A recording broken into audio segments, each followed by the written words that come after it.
We're Happiful magazine and we're working in partnership with Red January, and one of our sites is Nutritionist Resource, and today's webinar is Prioritising Wellness, and we're going to be talking with Claudine Thornhill, who is a nutritional therapist, about all things prioritising wellness. So we'll start off.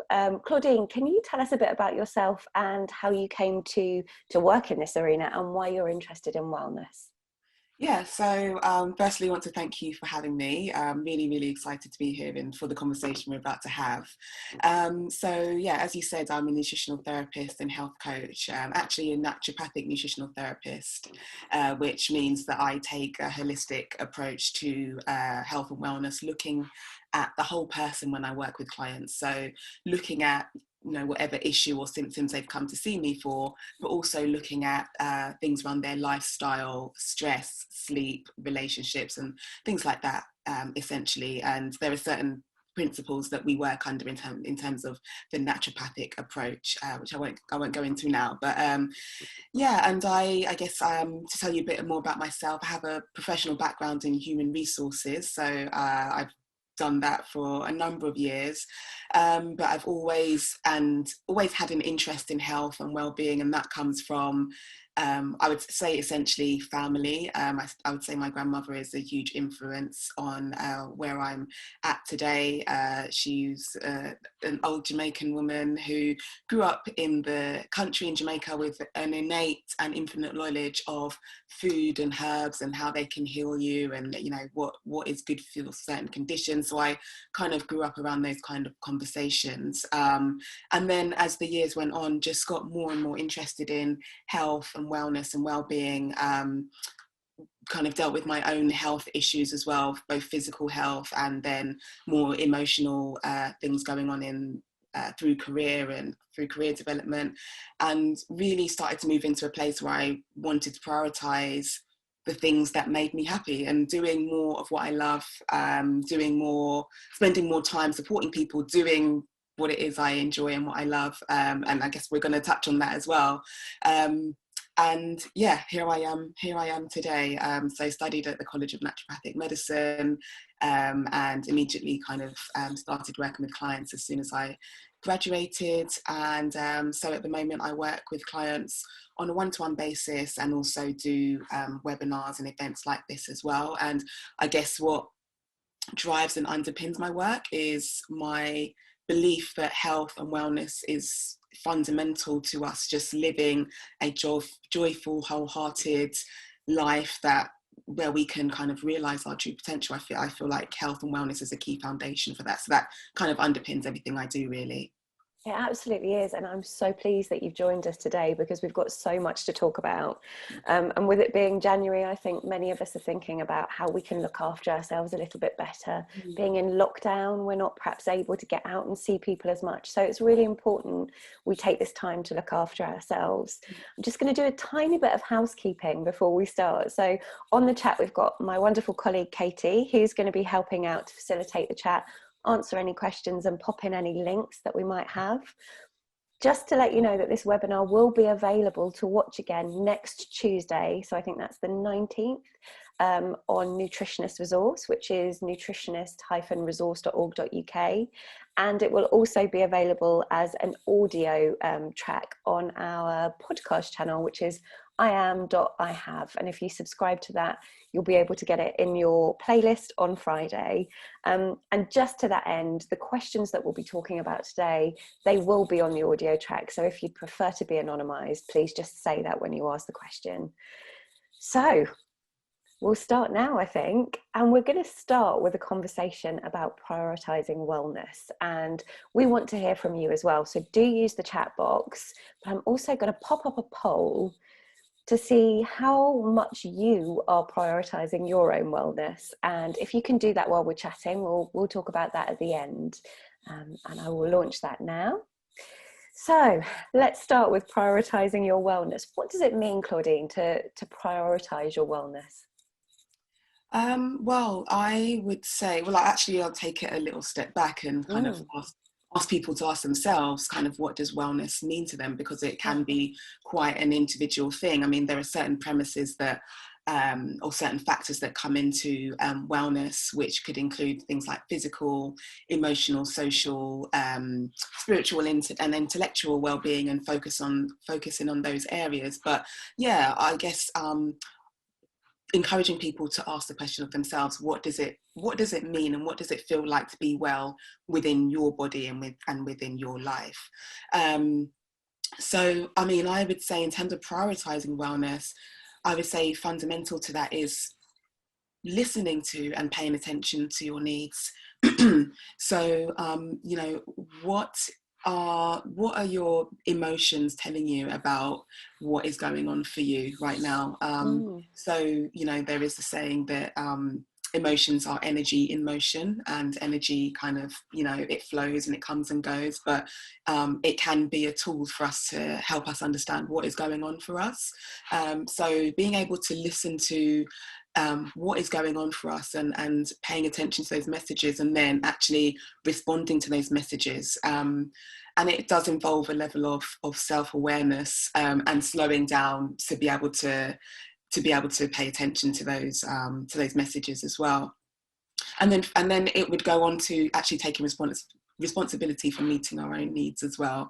So once we've identified those things that make us feel good, that make us feel whole, that make us feel healthy, and the things that don't, then taking responsibility and actually finding options and solutions to addressing those needs, and also almost like kind of nurturing ourselves like a child, like a parent with a child, nurturing ourselves and meeting our own needs and taking responsibility for that. And that may include you know, adding in some discipline and doing some things where we might not want to do it in the moment. We may not feel like doing those things in the moment, but we know that, you know, for our long-term benefit, those things would be really helpful, just like we would a parent would for a child.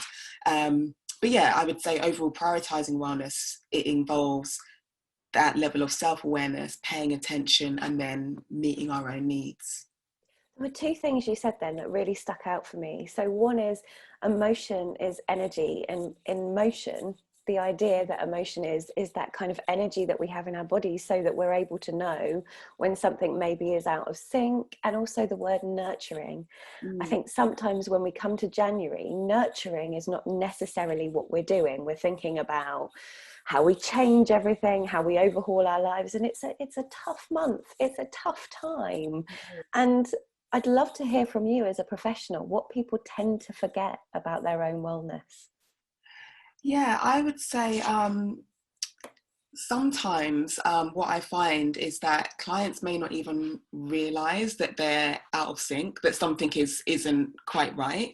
So for example, I work with people who are maybe stressed or anxious, and it isn't until we start having conversations and they realize and they say, actually, I didn't realize that I was just, because we do live in a culture where it is all about go, go, go and push through it, and resilience and being strong.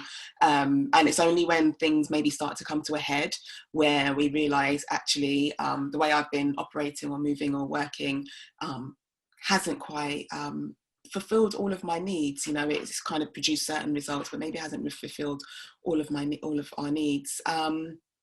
And I think another thing that people may forget is that it doesn't have to be hard. It doesn't have to be kind of, you know, Instagram worthy, picture ready, kind of this big ceremony, Yes.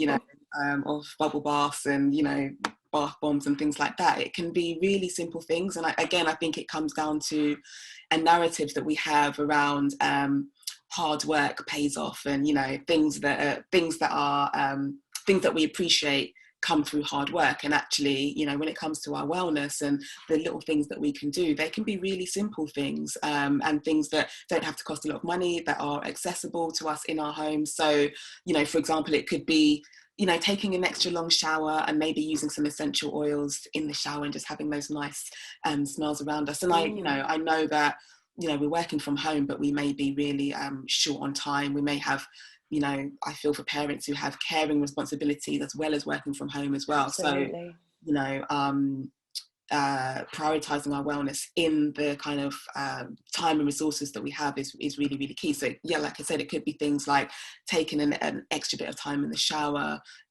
listening to a certain playlist in the morning that kind of uplifts you, you know, using extra time in the bathroom just to take a few deep breaths, something like that, just to kind of, what I would say is bringing ourselves back into balance and bringing ourselves back into a sense of kind of equilibrium, almost, for when things are kind of feeling out of kilter. And yeah, I guess some of the other simple things, you know, water, sleep, rest, fun, good conversations, good people, good food, things like that. Yeah. They can't be kind of, they shouldn't be underestimated. The very basics of drinking water, of eating regularly. I think you touched upon the fact that we're working from home at the moment. It means that there's a real blurring of boundaries, and as you said, for people who have children at home and they're trying to homeschool as well, they have so many things stacked upon each other that actually sometimes just the very basics of getting fresh air, getting enough to drink can slip away for them, because they might feel that everyone's needs come before their own. Is there anything you can recommend for people who are feeling that level of stress, especially in the lockdown? Just a couple of simple steps for each and every day.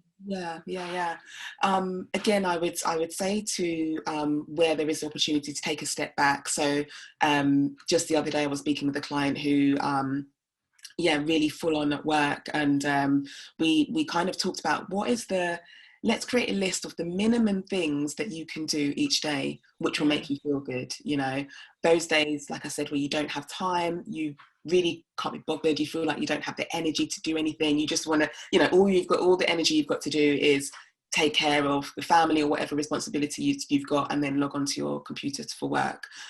So on those days, what's the minimum things you can do, and create a list of those things, and just refer to them. So, you know, for some people it might just be, like I said, taking a little bit longer in the shower. It might be something like, you know, underestimating, I guess sometimes we underestimate touch, and just, you know, how we can touch ourselves, just moisturizing ourselves and taking a bit of extra time to moisturize ourselves, even if it's just moisturizing your face or the skin in your face. You know, opportunity to be creative, so adding it into everyday things that we might do. So, you know, can we cook a meal that is maybe a little bit more extravagant than what we maybe normally cook, getting in some different ingredients, or maybe following a different recipe, or a new recipe. So yeah, just creating those things that can be your minimum standard. For that client, it was kind of doing 10 minutes of a small workout every day, and that might just be push-ups, it might have been some arm weights, and that would be it for her minimum standard, and going out for a walk. So yeah, I would encourage people to look at that, definitely. I love the idea of minimum standard. And I think we had Neil Bailey on the webinar last week, who is a life coach, and he was saying, you know, sometimes it might just be squats while you're boiling the kettle, but having that minimum standard of something very small to do every day means also when you've done it, you feel like you've achieved something for yourself. You know, it doesn't have to, like you said, it doesn't have to be big, and it doesn't have to be Instagram worthy. It doesn't have to be expensive. And we absolutely acknowledge that many people out there will be struggling to find 5 minutes for themselves, but having that minimum standard is a perfect thing to do. Yeah, and I feel that sometimes, you know, in the health and wellness space, we can have a bit of an attitude of all or nothing. So either I do this thing properly, I go hard, or you know, go home type thing. And actually, no, it doesn't have to be that way. You know, we can do those minimal. It's about consistency, really. But, you know, that's the main thing: consistency over quantity. So yeah, showing up for ourselves every day as a minimum, and building that, and that can then go on to be greater as, you know, time and resources allow. I think that's wonderful advice, and I want to just touch upon our poll now to see how people are prioritizing their wellness. And interesting, so 47% of people who have taken part in the poll prioritize their own wellness some of the time, followed by 25% occasionally, 17% say absolutely they would prioritise their own wellness. And I'd say you're all prioritising your own wellness by being here today. You are absolutely taking a step to think about your own wellness. 11% say rarely, and 1% say never. So hopefully by the end of this webinar, we're going to have changed some of those numbers. And if you're rarely or never, or even just occasionally prioritising your wellness, we'll give you some tools to start to make sure that you're prioritising your wellness every single day. So thank you so much for taking part in that poll. I'm just going to look at the chat for a moment. We've got some wonderful people coming on to say hello. Thank you everyone for joining us today. Tracy and Mary. Mary says being kind to yourself and others makes you feel happy and well, which is absolutely true. So yeah, I think there is something about actually employing a bit of kindness and giving it out as well as giving it to yourself, which can enhance your own wellness. Definitely, definitely. And that just reminds me, I was doing some writing the other day and I was kind of saying, you know, there's that saying that hurt people. So Yes. conversely, you know, loving people and kind people spread it out into the world as well. You know, and that just goes on to have that knock-on effect of just creating a, you know, and particularly in the times we've been living in, you know, 2020 and beginning of 2021, you know, just extending kindness and thinking about how that can have a knock-on onto other people, because we never know what other people are going through. So I love that point, definitely. That's absolutely true. And one of the things about not knowing what people are going through, when we're dealing with texts and emails and remote communications, when we're not doing this face to face, and I love the fact that I can see you and we can have this conversation, but we can get Zoom fatigue. We can just want to take off the camera, and what can happen is we can hear the worst because we're not getting the nuance of contact with each other. So that connection is so important for our wellness. Yeah, definitely. So I'm going to move on to balance and increasing self-awareness. Now, obviously, a lot of people who have joined Red and the Red community are really focusing on trying to get some balance in their life. So the idea is that movement, increasing movement and incorporating movement, whether that's gardening, whether that's yoga, whether that's running, swimming, the idea is to try and incorporate that more in January. I'd like to talk more broadly about what does balance look like in our lives, especially at the moment when we're really unbalanced in terms of what we can do. Yeah, so I guess when I'm working with people, I look at balance in a few ways. So some of it is around, from the nutritional perspective, around hormonal balance and blood sugar balance, which are really key to things like our energy and our moods and weight and our the quality and ability of us to sleep and to rest. And I also talk about the balance between work, rest and play as well. And coming back to that, kind of what I mentioned about that state of kind of equilibrium. So, you know, in the way that we live today, it can be difficult to achieve a constant state of balance, but actually knowing what balance looks like for us and coming back to that where we can, I think is key.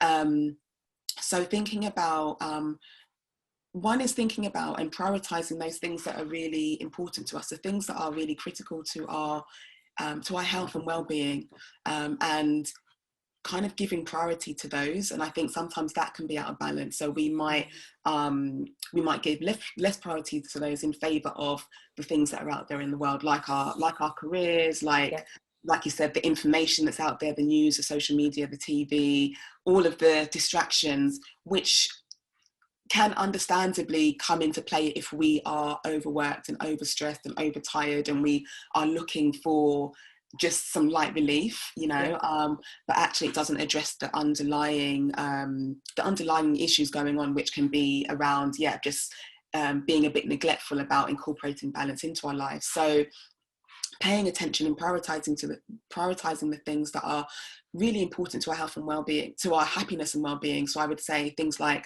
our relationships, you know, with our friends, our partners, our children, those things that bring us joy and make us happy.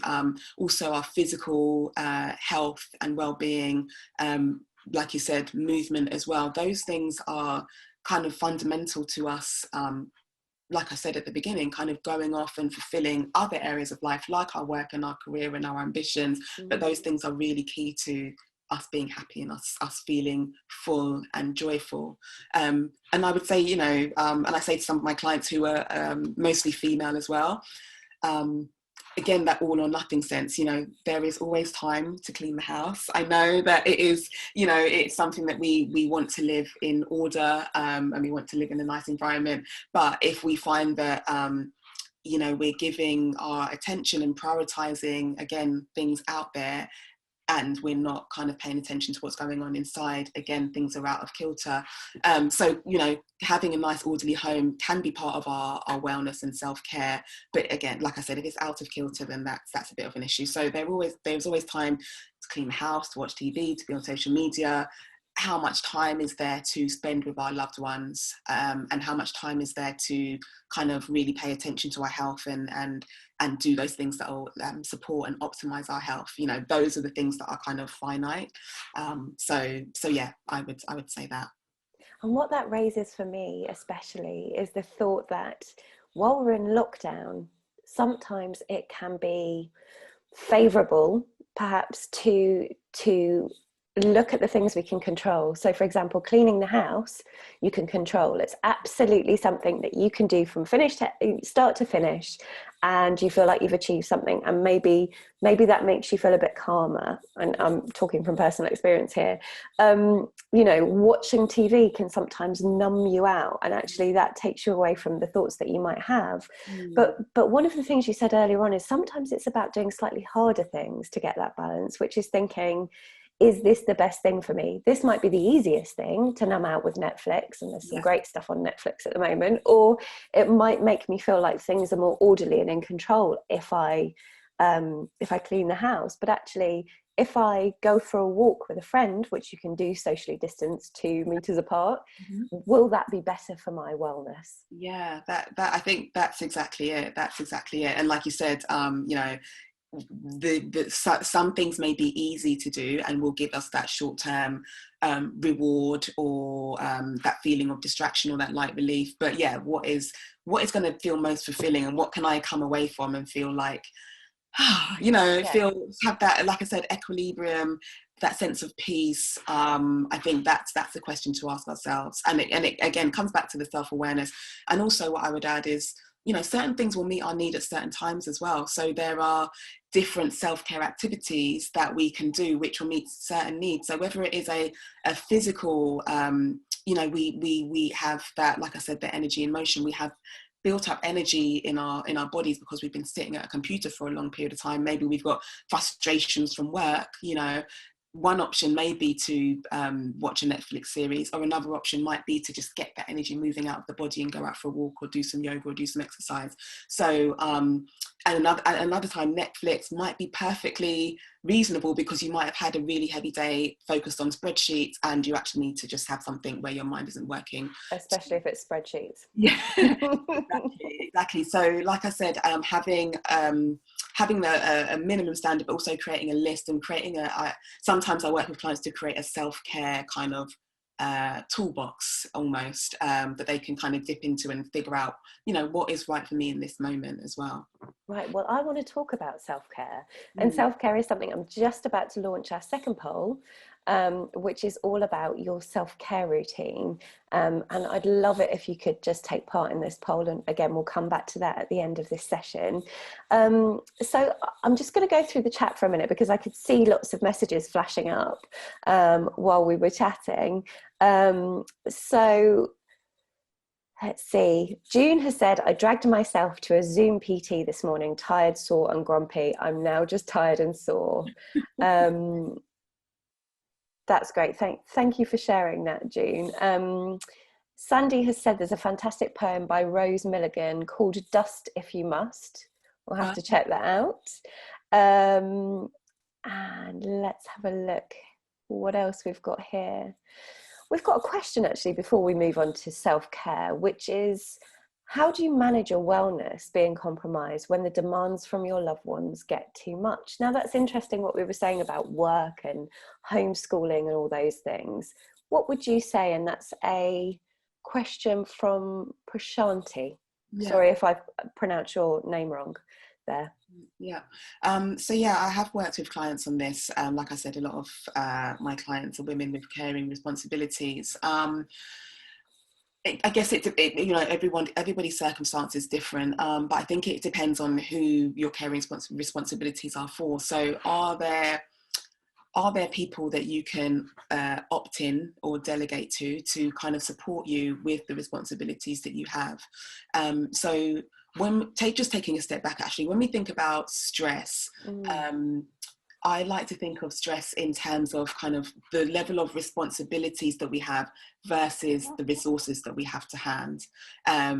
So sometimes the responsibilities that we have can outweigh our resources, and sometimes the resources that we have can outweigh our responsibilities, and that's a different conversation. But oftentimes it's about, the responsibilities outweighing our resources. So is there a way that we can either lose some of the responsibilities or get support with the responsibilities? So, you know, if it is, I remember the case of a client who had two teenage daughters, and she was taking responsibility for cleaning the house, cooking, everything. And I was kind of encouraged her to have a conversation with the family and see what could her children take responsibility for as well. And yes, it might cause some miserable faces in the short term, but I think being honest around letting people know that you need to take care of yourself as well, and that you need to nurture yourself, and how you may be struggling. And I know that for some people as well, that can be a bit hard to admit and a bit of a difficult conversation to have. But I think it starts with being honest with yourself about how you are feeling, and then makes it easier to have that conversation. So yeah, is there anyone that can support you in the responsibilities that you have in the household? Is there any way that you can get additional help from outside, whether it is a cleaner or someone like that to do a few hours a week? Or is there anything that you can let go of? Or is there anything that you can just change slightly? So if you have a certain standard of how you, whether it's taking care of the house or the responsibilities you have for caring for the people, caring for the individuals that you do, is there a way that you can change the way that you do that? And I guess the question I'm asking, is there a little bit of kind of idealism or perfectionism going on that maybe you can step back from and relook at? I think that's a really good point to make, because sometimes we don't question what we have on our plate, especially when it comes to the house. And I know demands from others, I mean, that's tough. I really feel for you, because demands for others, quite often you don't have time to address those, to sit and think about them, especially if they're younger children, or perhaps you're looking after your parents and it's very immediate. So no matter how much you plan your time out, they might feel like they're coming at you thick and fast. So I guess one of the things that you're saying is look at the bits that you can manage, and think about whether they need managing in the way that they're happening at the moment, and who else can help you with that. Yeah. What I would also say as well is it reminds me of a podcast I was listening to, actually. It's called the Soul Mama podcast, and she talks a lot about self-care for mothers and well-being for mothers. And one of the ideas that she came up with was actually how can you involve your children in your self-care. So she was talking about when she breastfed and using that as her time to do some breath work, and to be really present in the moment. So she was saying that, you know, some mothers may be doing other things while they're breastfeeding, but she used that time for her own self-care. So how can you involve your children in that as well, where you can, obviously depending on the circumstances. And that podcast is called the Soul Mama, did you say? Soul Mama podcast, yeah. Check that out, and also check out Happiful.com. We're doing lots and lots of articles about this at the moment. There's a particular article about a household communications plan, which is a really good one for sitting down with people and just saying, right, how are we going to do this? We're in lockdown again. How do we work this out in a way that's fair for everyone in the household? Yeah. And similarly, if you're not in a household with other people, who are the people that you can reach out to? What did you learn from the last lockdown in terms of your needs, and how can you make sure that they're met this time? Thank you so much for putting that in the chat, Katie. That's wonderful. And I'm just going to take a few more questions here. Oh, this is lovely. Kendall has said that you are a lovely, sunny and realistic coach, Claudine. So thank you for that feedback. That's lovely. And we've had a couple of people saying that they feel guilty when they address their own needs. I wondered if you could speak to that. Yeah, I mean, I think that's so relatable and understandable. And I would say, particularly for women as well, where we are in a culture again where women are taught to kind of put other people's needs first, you know, from a young age. So it's natural that we may feel guilty for doing that. I guess I would ask people to think about it in a different way. So if you're coming from caring for other people from a place of guilt, where might that lead to? What other emotions can that lead on to? So, you know, guilt associated with obligation, maybe associated with going on to be resentment, which are, you know, these are all kind of more negative, on the negative side of the emotional scale. So how can we switch those emotions around to be more positive? And I think it comes back to kind of the early conversation we were saying, kind of starting with being kind to ourselves and being compassionate with ourselves, and how that then filters out to how we relate to other people. So yeah, it is a difficult one, because I know that it is the kind of dominant message that we have in our culture, and I think so many people deal with it. But yeah, I would say coming back to being compassionate with yourself, not feeling guilty for feeling guilty as well, and understanding that it is a real emotion that people deal with. But yeah, seeing how we can switch it around to be a more positive emotion. So, for example, is there anything? I guess, yeah, I'm kind of thinking off the top of my head, but yeah, reframing the narrative. So, you know, moving away from feeling obliged to doing what you're doing, but maybe, you know, this is an opportunity for me to show my love and my care and my kindness to this person, or this is an opportunity for me to practice compassion with this person, or compassion with myself. So just changing the narrative a little bit in our minds. You're so right about that kind of entrenched, selfish kind of klaxon that goes off in our head sometimes when we want to take time for ourselves. And one of the things that I've learned is to think about this sentence, which is, by doing this, and then I finish the sentence. So by doing this, I know I can be kinder to my husband. So by going out for a walk on my own, I know when I come back, I will be a kinder version of myself, because I'm letting out some frustration by walking by myself. And if that helps you to reframe that thinking, that can work. And also I would ask people to think about how realistic is the feelings of guilt. How realistic are they? So, for example, is anyone actually going to feel resentful if you go out for that walk on your own? Is anyone going to actually call you selfish, or feel that you're selfish if you take that time for yourself? You know, and sometimes it can be kind of messages that we tell ourselves, maybe not based on reality, but maybe based on the way that we assume other people will think about things as well. Assumptions are tough. Really tough. Before we move on, I just wanted to address Katie's problem. She says, I have the totally opposite problem. I'm unemployed and live alone, no support bubble. It's hard to feel worthy of self-care when I'm alone. I'm sorry about that, Katie. You are absolutely worthy of self-care, but I'm going to ask Claudine to talk a bit more about reframing that. And I'm sorry to hear that as well. And I feel for people that are on their own and don't have a support bubble, and kind of move into that place of feeling quite isolated. I would say, I guess I would ask the question of, what makes you feel unworthy of self-care? Is it that you feel that you have so much time on your hands that it's indulgent to care for yourself? I kind of, maybe I'm picking up that from the question. But, you know, even starting off with those feelings of unworthiness kind of is an indication that maybe there isn't enough self-care and self-compassion going on. So using the time that you have alone to think about, again, how can you care for yourself, but also I guess it's a good opportunity as well to see where you can kind of strengthen connections with other people virtually as well. So there, I guess, there are some spaces that I've kind of been involved in which have been really helpful for me. So if we're thinking about health and wellness and taking care of ourselves, there's an app that I use called Insight Timer, which is really good for meditation. That's the main focus, meditation and breath work. But they have a number of communities on there where there are chats, and people will just come in and say good morning, or they'll come in and say what they're grateful for. And although it's virtual, it does provide a sense of community.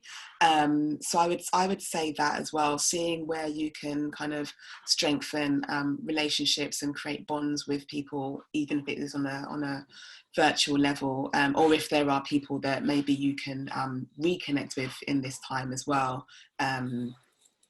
starting from that point as well.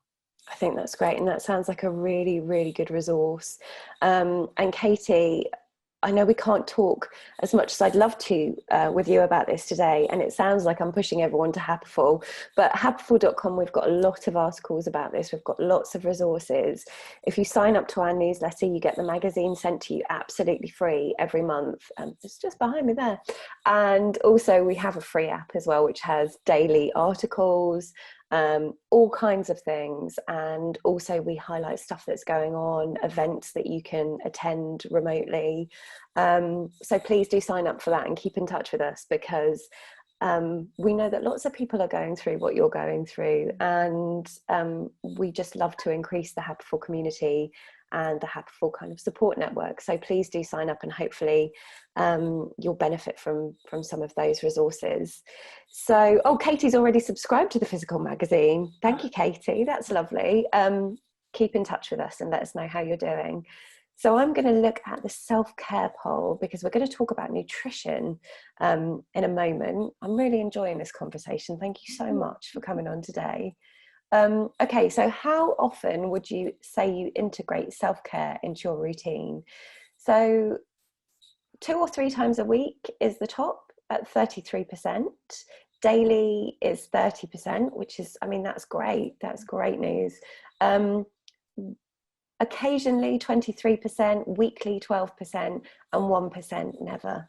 Again, I really hope that we can change your mind or give you the tools to start to integrate self-care a little more through this conversation and the follow-up materials. So that's our last poll for this session.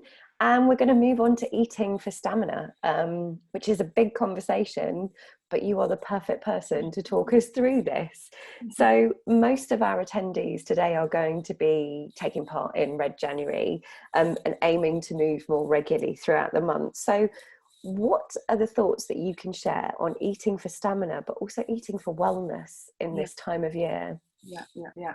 I mean, I would say, you know, they're one in the same. And eating for stamina goes maybe a little bit further. But I think what we're talking about is kind of eating in a way that ensures that we have stable and balanced energy levels to support the things that we want to do. You know, whether it's physical activity or anything else.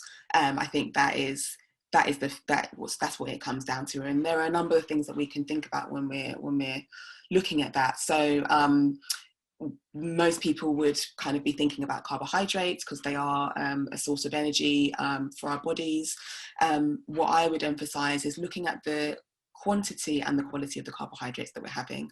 So generally we tend to rely on a few carbohydrates, which tend to be rice, pasta, potatoes, whole grains, usually wheat as well. And I would encourage people to diversify that a little bit, so that we're getting the benefits of other carbohydrates and other grains as well. So, you know, can we incorporate more brightly coloured carbohydrates such as the butternut squash and the sweet potatoes and the pumpkin as well?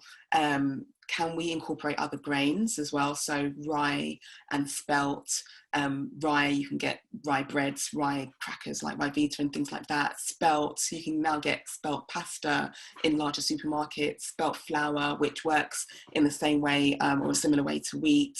And also looking at our grains as well. So things like bulgur wheat and quinoa and couscous and kamut, and other grains that we can include in our diets as well, just to diversify that. And most people would know about sticking to whole grains to keep our energy levels balanced and stable as well. And then vegetables. Obviously, as a nutritional therapist, I would always promote fruit and vegetables, but vegetables definitely.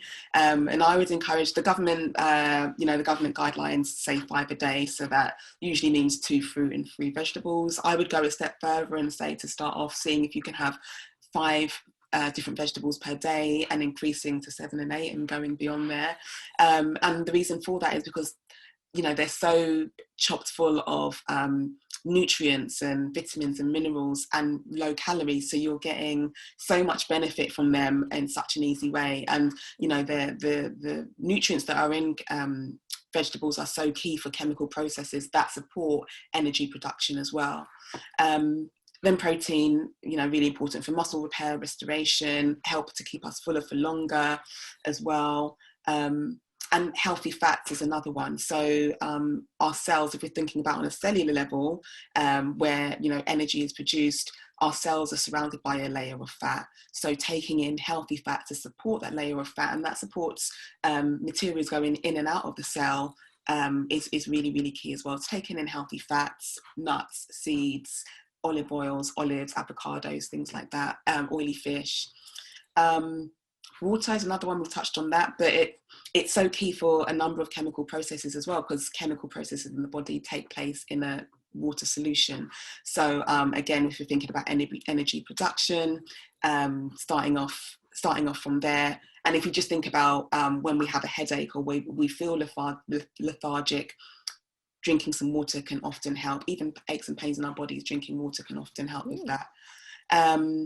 And then sleep, most of us know about the benefits of sleep in terms of repair, restoration as well, and just even our mental health and emotional well-being as well.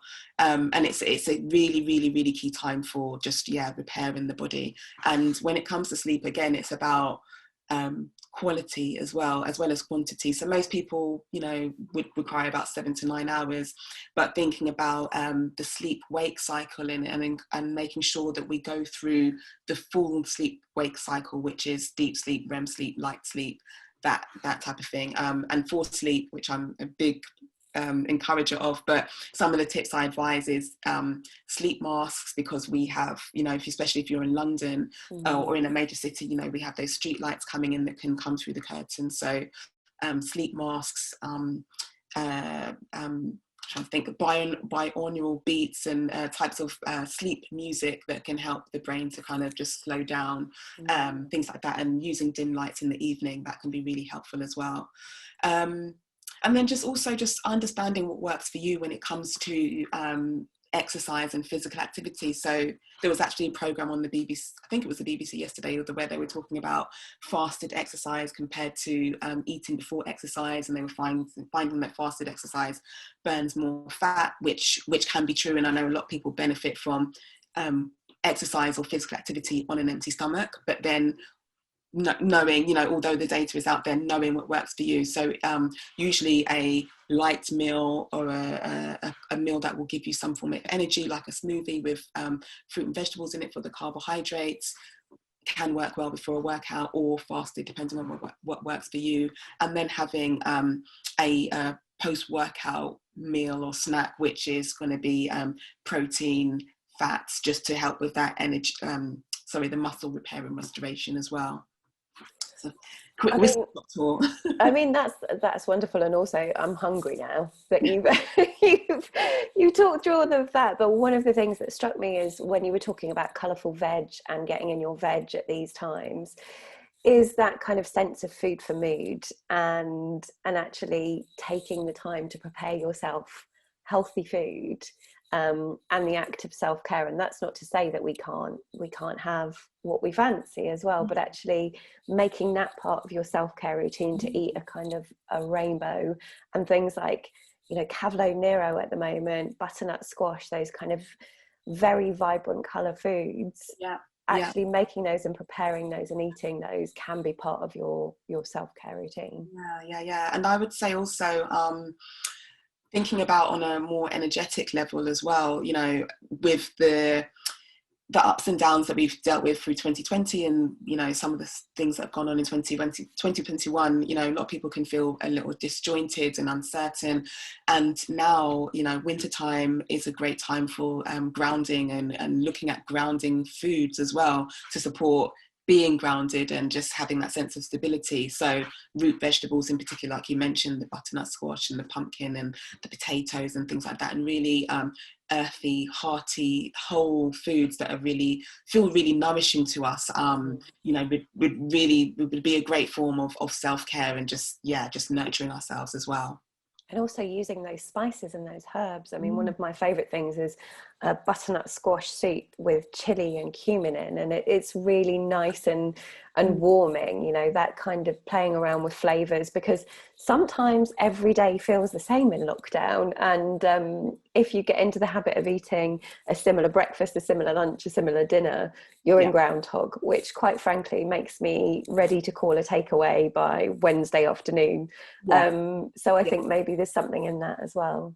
And I mean, it's something that I encourage, is for my clients to meal plan and meal prep, because the worst thing is feeling bored, feeling hungry, and you've got nothing to eat, or the options are limited. So taking some time out and thinking about, you know, what do I want to eat for the next few days, and actually preparing those foods. And I know, again, you know, us working from home, some people feel that it may be beneficial because we have all this time on our hands, but actually we can be stuck at the computer. And I've worked with clients who are stuck at the computer for hours on end and maybe don't find the time to go and have something to eat. So actually doing some meal planning, some meal prepping, thinking about what it is you want to eat, making it interesting and exciting, and then eating based on that can be really helpful as well. And also for people who were talking earlier on about demands from other people, if there's a way to incorporate other people into that meal planning, perhaps to share out the preparation, or to make the meals themselves, to have a moment where you sit down and talk about what you're going to have for the rest of the week, so it's not on your shoulders only. And I know that's not always feasible, especially if you've got young children, especially if you're perhaps in the household with children on your own, it's not always feasible. But if there are ways that you can not have to be fully responsible, and also if you're living on your own, if there's a way that you can use some of these fantastic apps and conversations that are happening around food, that's a great way to be inspired as well. And I would just add to that as well, and just add in, for people who are, you know, time poor, have got a lot of responsibilities on, again, thinking about kind of really quick meals, comes back to that minimum standard again, but really quick meals that you can prepare when you don't have time, you can't be bothered, but you want to eat nutritiously. Frozen veg, you know, is so beneficial. You know, you can whip up a quick stir fry, or a quick vegetable curry, something like that. You know, so that can kind of keep you on track as well, but really aren't a huge investment in time or energy as well. This conversation is seriously making me hungry. It's nearly lunchtime.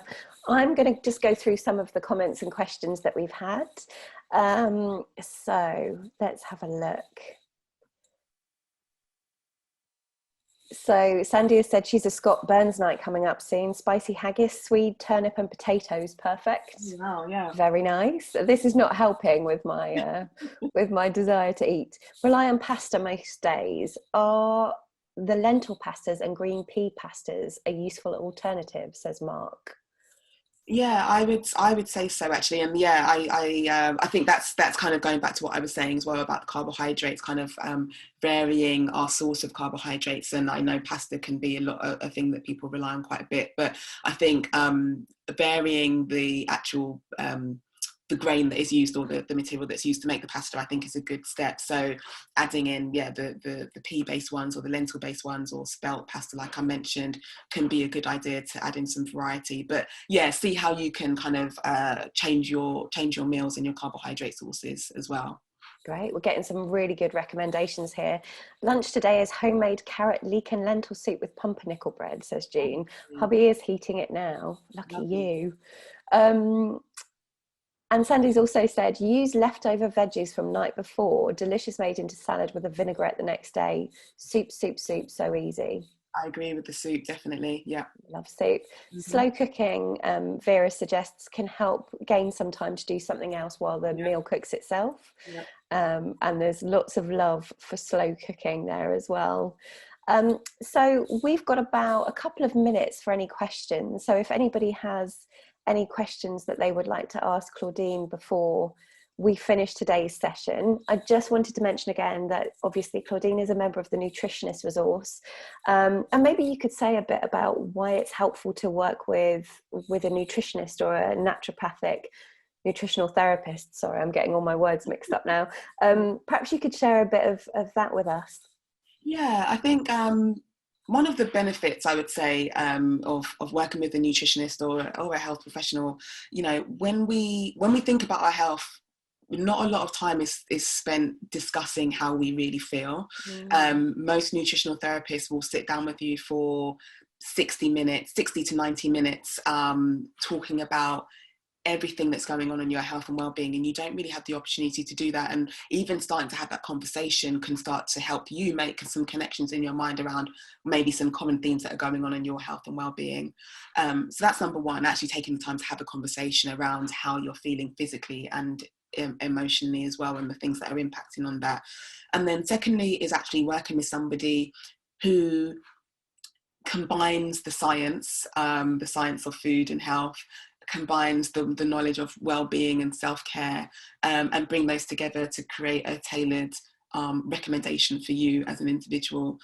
So again, all of my recommendations are bespoke based on the individual, so taking into consideration their lifestyle, their responsibilities, their food preferences, allergies and things like that as well. And most nutritional therapists will work in that way. Also, another benefit is taking out some of the guesswork, one, by working with a professional who can kind of identify some themes that may be going on via your symptoms. Also, nutritional therapies have access to testing as well. These tests can be a little more extensive than what you may get through conventional medicine, and can help to quickly identify some things that may be going on with you as well. So yeah, I guess it's just having that one-to-one support, the bespoke and tailored advice, and also just a bit more insight as well. And just to note, it's possible to do it remotely, isn't it?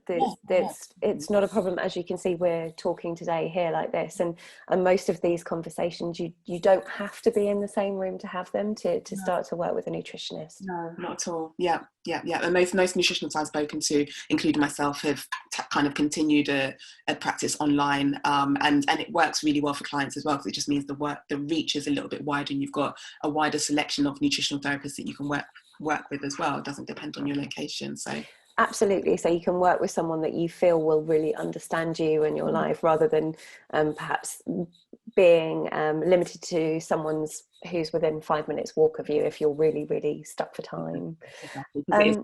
Relationship. So yeah, absolutely. And it's an important relationship, because you're gonna be working together and trusting your nutritionist to understand your life. So we're actually running out of time. I would love it if you could tell people where they can find you. So I'm mainly on Instagram. That is at Claudine J Thornhill Nutrition, and my website is claudinethornhill.com. Email is info@claudinethornhill.com. So any questions following today, feel free to reach out via email, DM on Instagram. I'm happy to kind of touch base with people. Thank you for that. And obviously, Nutritionist Resource, we have lots of nutritionists across the country.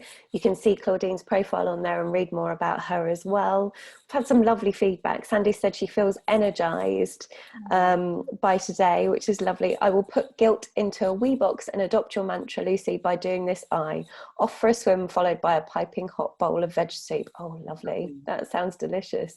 Thank you from Melissa, and Jeff has said it's been an interesting and helpful webinar. And I'm really pleased that everyone's joined us today, and it has gone so quickly. So people will be able to listen to this again on the I Have podcast channel. Pop over there and subscribe now, and it will pop into your playlist on Friday. On Tuesday, you'll get an email which will have the video of this. It will have the podcast and just a summary of what we've talked about today. Check out happiful.com, and next webinar is next Wednesday at midday for midweek motivation, and that's with cognitive hypnotherapist, I can't talk anymore, Sophie Parker, and we'd love it if you could join us then. And Claudine, thank you. We'll be separated now. We won't be able to stay on the call. So thank you so much for today. I've loved chatting to you, and I'll chat to you again soon. Yes. Everyone, have a really lovely day. Thank you, everyone. Thank you. Bye. Bye-bye.